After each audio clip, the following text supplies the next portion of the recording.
उमर अब्दुल्ला बनेंगे और मुख्यमंत्री बनेंगे वहां के, लेकिन वो अभी जब तक स्टेटहुड नहीं होगा तब तक एलजी ही मुखिया रहेगा। फिर अगर केजरीवाल से एडवाइस लेंगे और उनकी नसीहत को सुनेंगे तो मुझे लगता है जम्मू और कश्मीर के बाशिंदे भी उनसे नाराज होंगे और वो बेड़ा गर्क करेंगे। उमर अब्दुल्ला जी को जो नसीहत दे रहे हैं ये वही बात है कि अंधेर नगरी चौपट राजा। राष्ट्रपति द्रौपदी मुर्मू ने अधिसूचना जारी करते हुए जम्मू कश्मीर से राष्ट्रपति शासन हटा दिया, जिससे शपथ ग्रहण का रास्ता साफ हो गया है। नेशनल कॉन्फ्रेंस उपाध्यक्ष उमर अब्दुल्ला अगले मुख्यमंत्री बनने को तैयार हैं, लेकिन सीएम पद संभालने के बाद भी उनके पास वो ताकतें नहीं होंगी जो किसी दूसरे सीएम के पास होती हैं। इसके बाद भी एलजी के पास तमाम ताकतें रहेंगी, जिस बारे में शाजिया इल्मी ने बताया है। इसके साथ ही उन्होंने कांग्रेस नेता पी चिदम्बरम के राज्य का दर्जा बहाल करने की मांग वाले बयान पर भी प्रतिक्रिया दी। दशकों बाद एक शांति के वातावरण में, अमन बहाली के दौर में इलेक्शंस हुए और एक उमर अब्दुल्ला की बहुत शानदार जीत दर्ज हुई।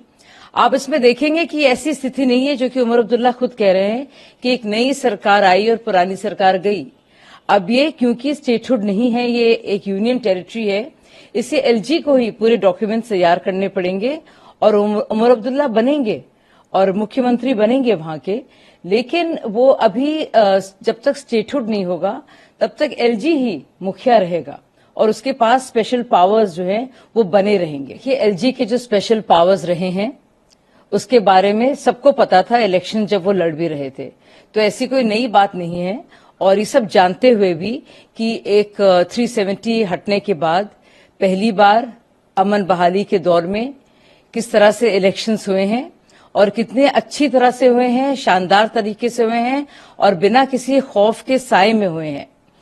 तो बजाय ये कि उसको सेलिब्रेट करें, चिदम्बरम जी अब बात कर रहे हैं और लोगों को फिर गुमराह कर रहे हैं, क्योंकि स्टेटहुड तो पहले भी नहीं था। और जहां तक बात है स्टेटहुड की, तो स्टेटहुड के लिए खुद प्रधानमंत्री जी ने और खुद अमित शाह जी ने एक बार नहीं कई बार कहा है कि स्टेटहुड की तरफ ही हम लोग बढ़ रहे हैं और वो डेफिनेटली ऑन द कार्ड्स है और जल्दी ही स्टेटहुड मिलेगा जम्मू एंड कश्मीर को और उसके लिए सब लोग प्रतिबद्ध हैं। वहीं इस बीच दिल्ली के सीएम अरविंद केजरीवाल ने उमर अब्दुल्ला को नसीहत दी थी कि अगर उन्हें सरकार चलाने में कोई दिक्कत आती है तो वो मदद करने के लिए तैयार हैं, क्योंकि उन्हें ऐसी स्थिति में दिल्ली में सरकार चलाने का अनुभव है। इस पर जवाब देते हुए शाजिया इल्मी ने तीखी प्रतिक्रिया दे दी। जो नसीहत अरविंद केजरीवाल उमर अब्दुल्ला का दे रहे हैं, मुझे लगता है उमर अब्दुल्ला को इस तरह की नसीहत से बचना चाहिए। अगर ऐसी नसीहत वो लेंगे तो उनकी बड़ी फजीहत होगी, क्योंकि वो जानते हैं कि दिल्ली का क्या हाल हुआ है और जितनी भी संजीदगी जो जरूरी है एक मुख्यमंत्री के लिए, खासतौर से जम्मू एंड कश्मीर जैसे यूटी को चलाने के लिए, कम से कम किसी से भी वो एडवाइस ले लें। लेकिन अगर केजरीवाल से एडवाइस लेंगे और उनकी नसीहत को सुनेंगे तो मुझे लगता है जम्मू और कश्मीर के बाशिंदे भी उनसे नाराज होंगे और वो बेड़ा गर्क करेंगे अपने ही लोगों का, अपनी ही पार्टी का और खुद का, जिस तरह से केजरीवाल जी ने अपनी दुर्गति और दिल्ली के लोगों की दुर्गति की है। उमर अब्दुल्ला जी को जो नसीहत दे रहे हैं ये वही बात है कि अंधेर नगरी चौपट राजा, और कम से कम जम्मू एंड कश्मीर में जो इतने सालों बाद एक विकास की नदी बह रही है और जिस तरह से अमन बहाली हुई है, शांति का माहौल है,